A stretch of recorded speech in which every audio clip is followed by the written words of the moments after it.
अगर आपको ये इंटीग्रेशन करने को कहा जाए तो आप बहुत सारी टेक्निक्स लगाने की कोशिश करेंगे, लेकिन आपको हर जगह नाकामी का सामना करना पड़ेगा। इंसान टूट जाता है ऐसे में। नहीं नहीं, फिक्र नहीं करें, हम बैठे हैं ना भाई। अगर मैं ये कहूँ कि किसी तरीके से इसको अगर आर्क टैन के इंटीग्रल की शक्ल में लाया जा सके, आप बोलेंगे आर्क टैन की शक्ल में, वो कैसे? बता दें।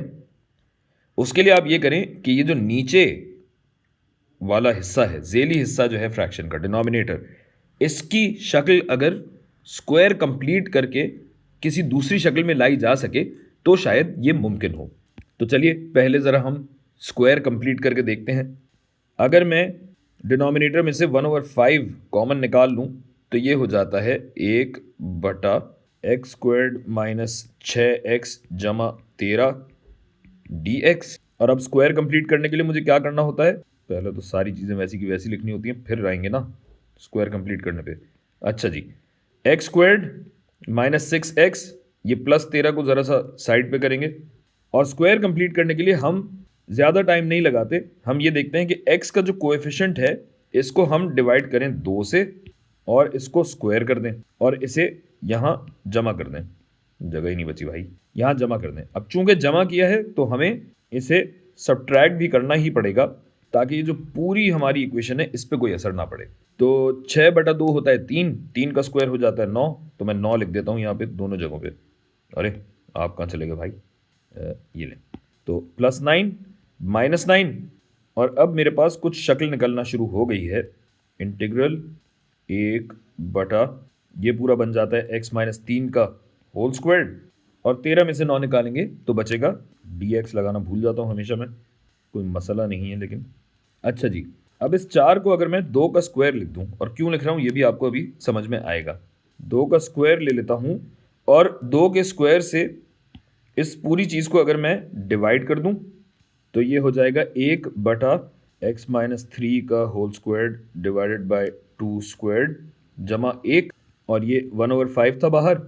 और अब अगर मैं इस 2 स्क्वायर से पूरी चीज़ को डिवाइड करूं और इसको बाहर ले आऊं तो 5 ज़रब 2 का स्क्वायर यानी 5 ज़रब 4, यानी ये हो जाएगा 1/20। ये हो जाएगा आपका x-3 का होल स्क्वायर बटा 2 का स्क्वायर जमा 1। तो इस चीज़ को मैं यूं भी लिख सकता हूं कि अगर पूरे का ही स्क्वायर कर दूं, यानी ये, तो अब सूरत हाल कुछ आया होती जा रही है, क्लियर होती जा रही है। अब अगर ये जो x-3/2 है, इस पूरे को अगर एक अलग फंक्शन बना दूं और इसको कह दूं u is equal to x-3/2, और ओवर 2 जो है इसको मैं ऐसे भी लिख सकता हूं। और क्यों लिख रहा हूं? क्योंकि जब मैं इसकी डिफ्रेंसिएशन करूंगा तो मेरे पास क्या आएगा? हाफ dx मेरा डेरिवेटिव आएगा।